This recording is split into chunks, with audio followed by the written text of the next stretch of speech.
Reading with your kids. Hola, ni hao, konnichiwa, assalamu alaikum, shalom, jambo, bonjour, bienvenidos. Hi, my name is Jedley, and this is the Reading with Your Kids podcast. We are coming to you from the beautiful neighborhood of Reedville in the southwest corner of Boston, Massachusetts. Please be sure to subscribe to the show on the iHeartRadio app, on Spotify, Apple Podcasts, Google Podcasts, Ghana, wherever you find your podcast. Our guest today is the author of I Just Want to Be Super. Today we meet Andrew Katz. One of the things that you are going to find out during this conversation is that our guest, Andrew Katz, is an educator up in Montreal, Quebec, Canada. We have a great time talking about what the upcoming school year is looking like. And in Montreal, like most of the country, they're not sure. They're planning for a number of different scenarios. Here in Boston, at the moment we're doing post-production, it could change tomorrow.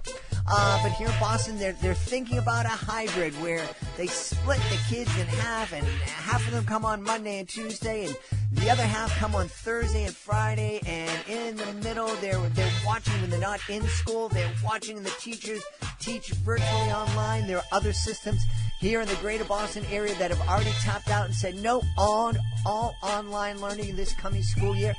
So who knows what is going to happen? Well, I can tell you one thing. The kids, no matter what, whether they're learning at home, whether they're learning in a hybrid situation, whether they're back to school on, that traditional basis, kids are going to want to have fun, and they're going to want to have moments of enrichment and enlightenment and inspiration. And that's what I've been doing for the past many decades. I've been presenting educational and inspirational magic shows at schools, libraries, churches, special events, big concerts, little concerts. It's been such a blessing for me. And when the pandemic hit and schools closed down and libraries closed down and special events stopped happening, I was really, really bummed out. I thought, this is over. I'm not going to be able to perform for kids for years, perhaps. Well, I discovered that my show, which is totally interactive, can be just as much fun and just as interactive when presented over Zoom online, whether it's Zoom or any other kind of messaging platform that you may be using. I would love to come to your school, inspire your kids to be respectful and kind to everybody they meet, and absolutely make sure that they carve out at least 20 to 30 minutes a day for them to read, hopefully together with another person. Would you please take a minute to visit my website, wewillroar.com. Now, We Will Roar, ROAR stands for Respect Others and Read. One of the things that I love is that teachers and principals love the fact that I take the time to talk to them before the presentation happens so that I can incorporate the language and the vocabulary that you are using in your community. They don't have to learn a new vocabulary. I can just reinforce what you folks are already doing at your school. So please take a moment. WeWillRoar.com. I would love to bring my show to your community this school year. Joining us right now from the great city of Montreal in the beautiful land of Canada. He is the author of a super new book called I Just Want to Be Super. Please welcome to the show, Andrew Katz. Andrew, how are you? I'm doing great, Jed. Thanks for having me. I'm really excited to have you on. Andrew and I were just talking about his wonderful city and province, Quebec and Montreal. They're beautiful places. If you haven't been there, as soon as the lockdown opens up wherever you are, and as soon as Canada welcomes folks from around the world back, I encourage you to visit. It's a beautiful place. It is, and I have to admit I'm an especially big fan of Montreal, mix of French and English. Yeah, I have to tell you, when I was up in, I was telling Andrew before the show about getting a Panama hat when I visited Panama City. When I was in Montreal, I had to get a hat because it's bald and I have to protect my head. And I went into a shop and there are all these great hats, and one hat in particular was really, really pretty colors and everything, but it had the Canadians logo on it. And as much as I respect the team and the city, as a Bruins fan, I couldn't bring myself to buy a Montreal Canadiens hat. So I settled for the Quebec hat instead. I've heard there's a rivalry between our two hockey teams. Is that, I guess that's true, right? That's the rumor that I hear. Yeah, absolutely. That's what I've heard as well. Well, I'd love to jump into talking about I Just Want to Be Super. This is a great book, and I think it's going to be inspirational to kids. Tell us about the book, please, Andrew. Sure. So it's a story about a little guy named Nino who discovers a mask one morning that seems to give him amazing powers. It's not totally clear if this is all just in his imagination or not. And he gets frustrated, though, because he can't do all the super things that he wants to do.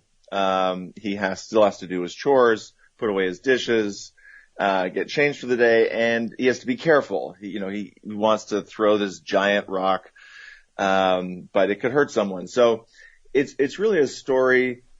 I'm really using superheroes as a metaphor, superpowers as a metaphor for kids with lots of energy. All kids have lots of energy, but here it's a way of expressing how kids with a lot of energy feel, and I really wanted to try to get inside their point of view. I have a nephew who's 7 now, but when he was 3 or 4, he's definitely one of these kids. And he was starting to get a lot of negative feedback for his exuberance, let's say. You could think of Max and Where the Wild Things Are and some of the feedback that he gets. And my sister and her husband, his parents, were worried that, he was going to maybe start feeling badly about who he is, because these kids are this way. This energy is integral to their personalities. They can't just turn it off or snuff it out. What they need is to figure out how to channel it, and also how to develop empathy for people, while celebrating what is super about themselves. So I wanted to write a book that portrayed a kid with that kind of energy as literally and figuratively super, and show him struggling to figure out how to channel that that energy, how to develop empathy, and also how to celebrate that energy in him at the same time. Isn't it interesting and sad at the same time with, little guys like that? I have a son, and when he was 2 and 3 and 4 years old, he had that same, I like to say, extra energy. And it was really celebrated. And it was, wow, he's so smart, he's so precocious, he's so articulate, and this is wonderful. But then at some point when they get into school, all of a sudden, this is a drag. I'm not crazy about this anymore. And it's not that the kid has changed. It's that the teachers, it's like, no, it takes too much for me to help this kid channel the energy. And those kids are made to feel bad. And I think that's a tragedy. Yeah, that's exactly right. And it was when he entered daycare that the issues started. He was actually one daycare refused to keep taking care of him anymore. And he had to go to a daycare where they were more aware of and specialized in taking care of kids with high levels of energy. And this is like a really, really great kid. He just has a lot of energy. And I think another thing that I really wanted to get across in the book is that these kids are not just their extra energy, as you say. They are also other things. My nephew is super gentle with animals. He can cup a frog as gently as you would cup a glass vase. And they often get typecast and pigeonholed, as only this one thing. And then they defiantly emphasize that side of themselves. But, he can also be sweet and cuddly and gentle. And so Nino in the book, has a lot of different ways he can be super as well. So true. And I love that you talked about the fact that I Just Want to Be Super can help all of us develop a little bit more empathy for those kids. And one of the things that we've talked about a lot here in the show is this idea that kids should be sitting in a row behind a desk and being quiet for 6 or 8 hours. That is a fairly, in the course of human history, that's a fairly new idea. It's maybe 100 years old, and it's not natural. No, and if you look at it historically, it didn't arise out of an understanding of what's best for kids. It arose out of a need for a rising middle class to kind of indoctrinate their kids so that they could stay middle class as well in 500 years ago. So school wasn't designed to bring out the best in kids. I think I'm a teacher, and teachers these days work extremely hard to make the system work for kids. I'm a big fan of teachers, and I know what it's like to teach, but there are things in the system that don't work for every kid, and that's for sure. Yeah. And I think my wife has been a teacher for 33 years, and she's been in special education for all of that time. And I think all of education should be all about, let's find out about this kid, find out how this kid learns best, and then develop a curriculum, develop a learning strategy around that so the kid can become successful. Now, that on paper is what's supposed to be happening in special education, but even in that, there's so many obstacles that my wife runs into that, she's not able to do that. And that's such a frustration for her, and it must be a frustration for you as well. It is. I think it's a matter of resources and social priorities.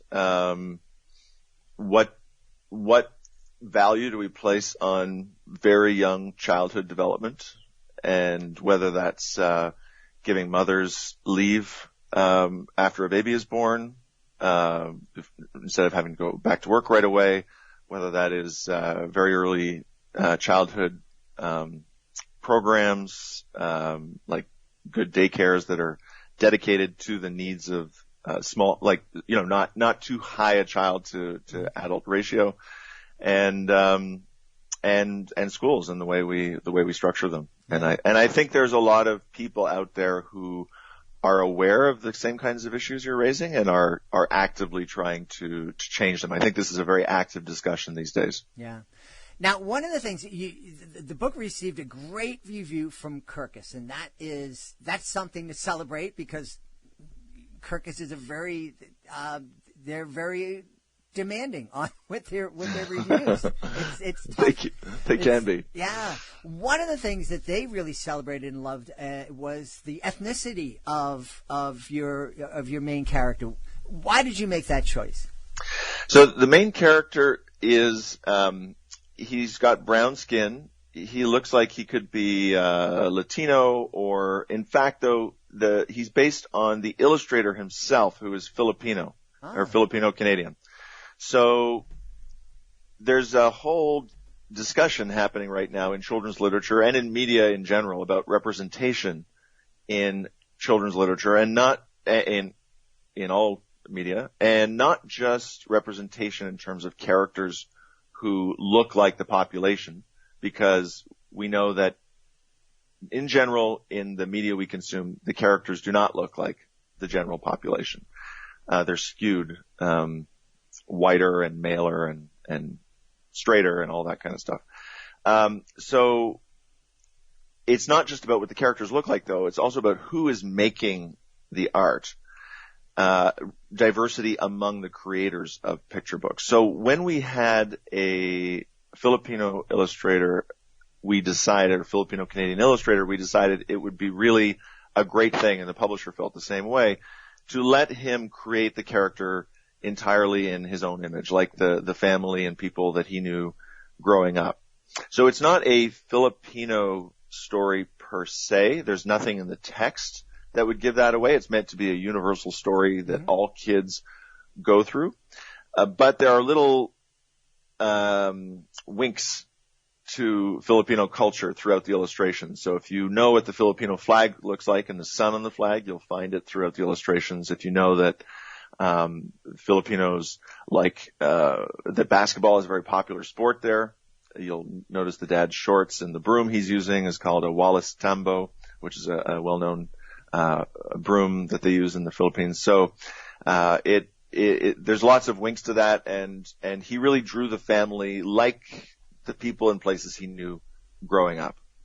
I think that's wonderful, and I think it's so important for us to help our kids understand that there is this big, beautiful world that we're a part of, and that there are differences, but there's also so many more similarities, things that we share.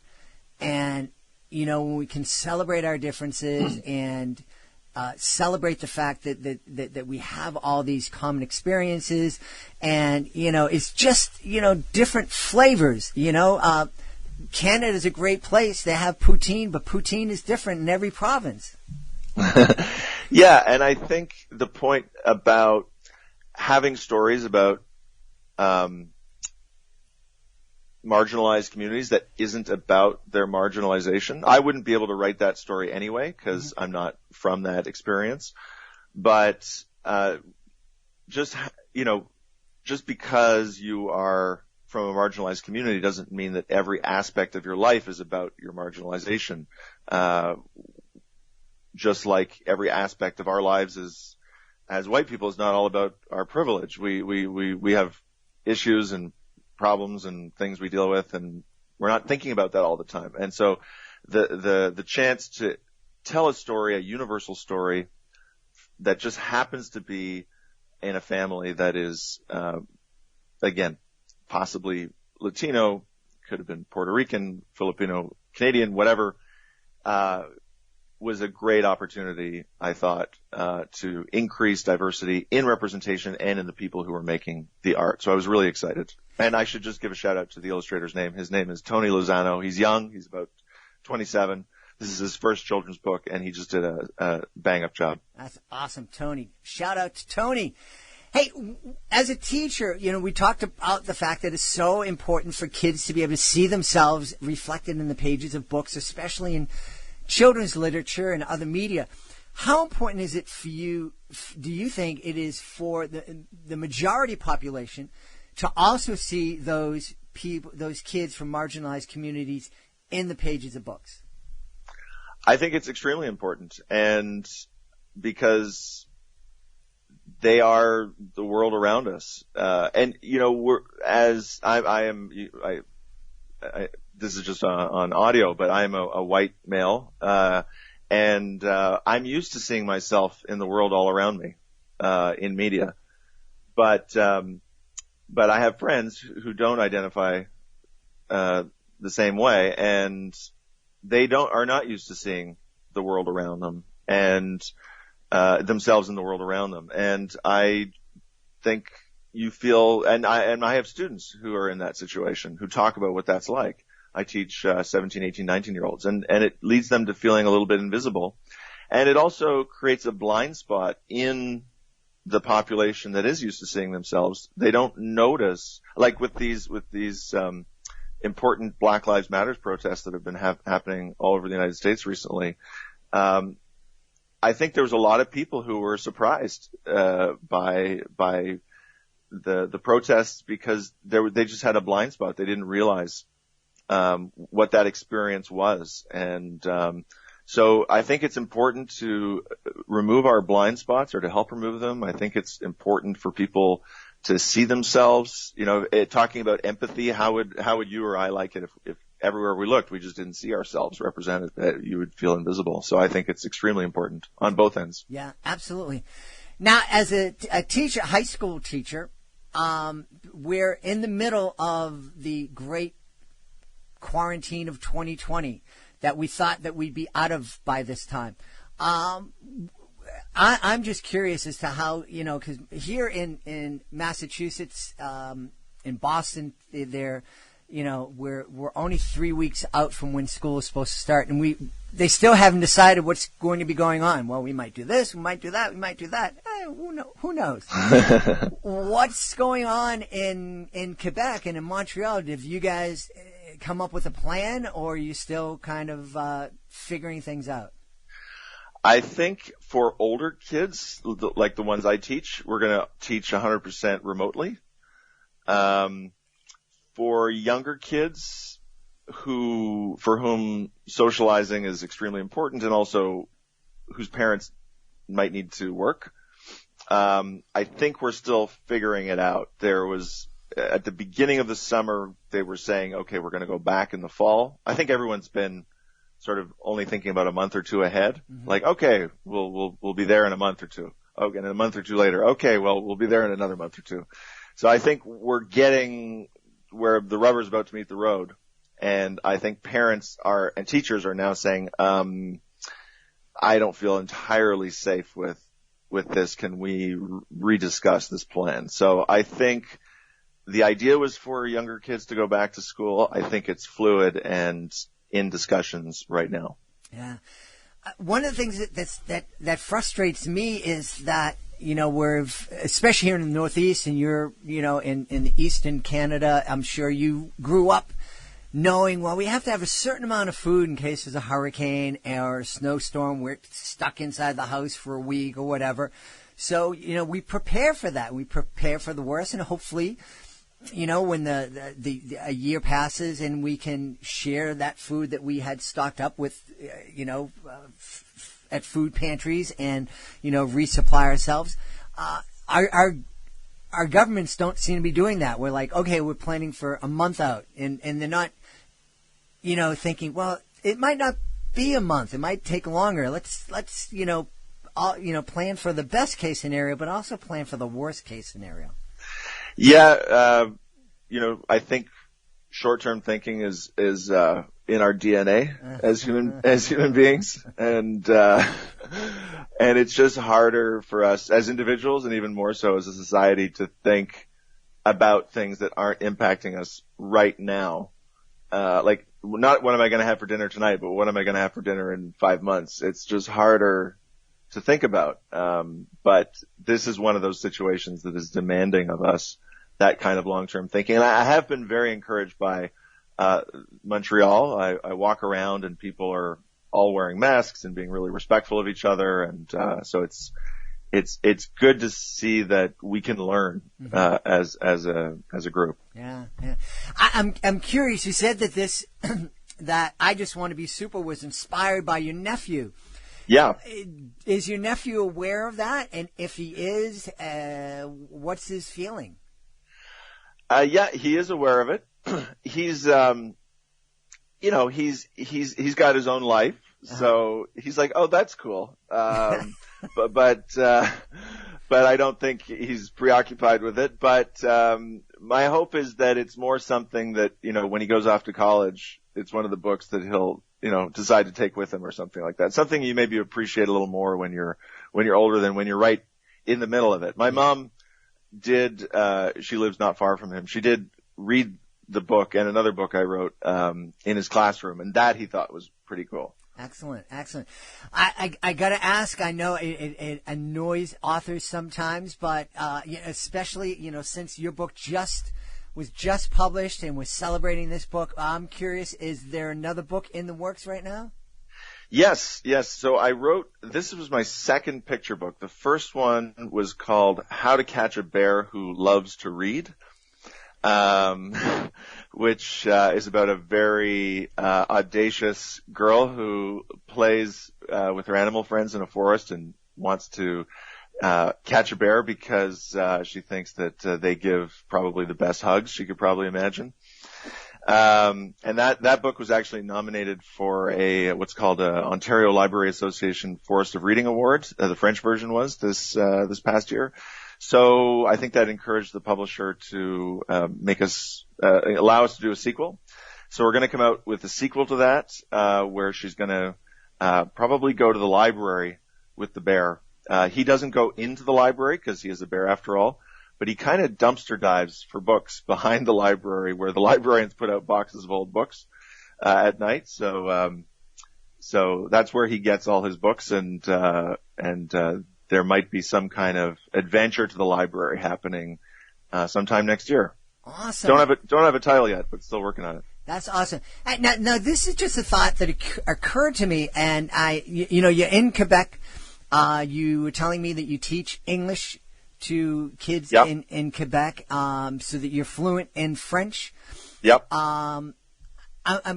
When you're writing your stories, do you write them in English and then have someone translate them into French, or do you translate them? And do you find that the process, if you do write something in French, is it different? Is it a different experience?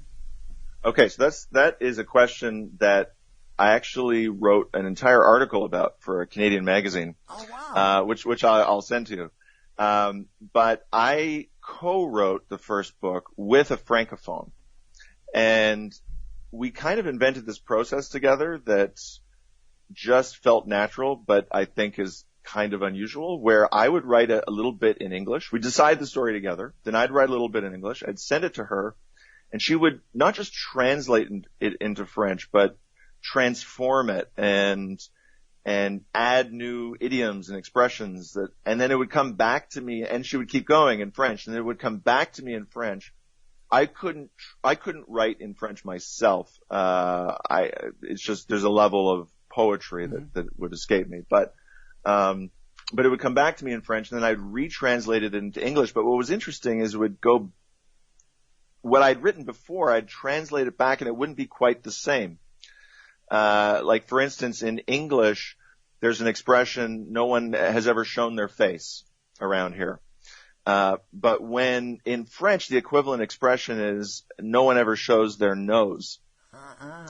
And when it came back to me, I had said originally the bear didn't show his face, but when it came back to me in French, it said, the bear never shows his snout. And I was like, well, that's way prettier than doesn't show his face. And so I changed it in English to, no bear had ever shown its snout, which I wouldn't have thought of just writing in English. So, there was this kind of flow back and forth between the English and the French. And in the I Just Want to Be Super, that one I wrote on my own, but my co-writer translated it for me.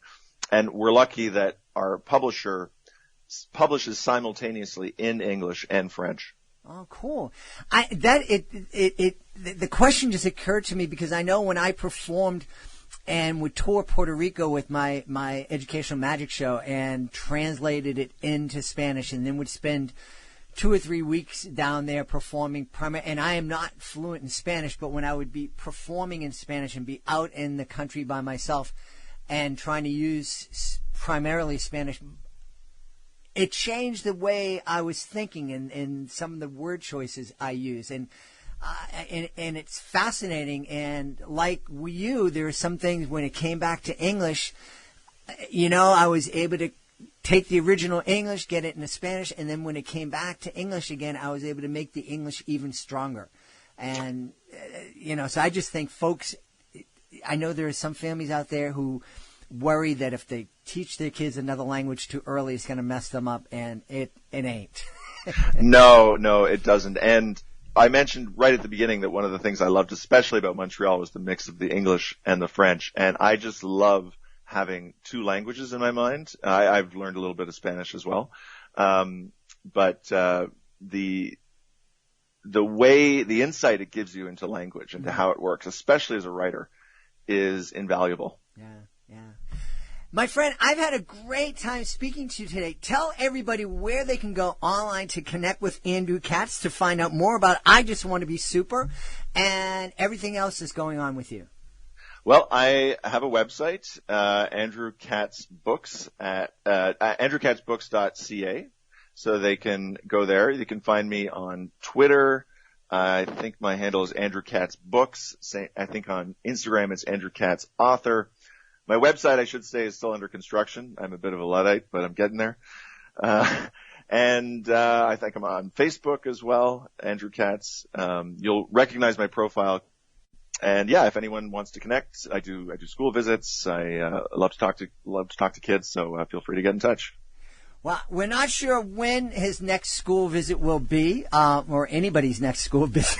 I've started doing them online. In Yep. fact, for World Read Aloud Day last year, even before the pandemic, I did a bunch of school visits with people in the States, so it was lovely. Excellent.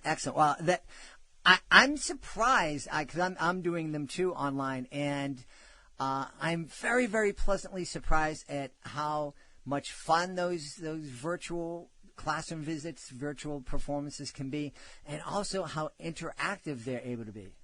Oh yeah, no, you can get things out of them that are different. We're talking about the structure of school. There's things that those meetings bring out that is a little different than what you get in school that can be positive. There's lots of drawbacks as well, but there's things we can learn from this experience, I think, for education going forward. Absolutely.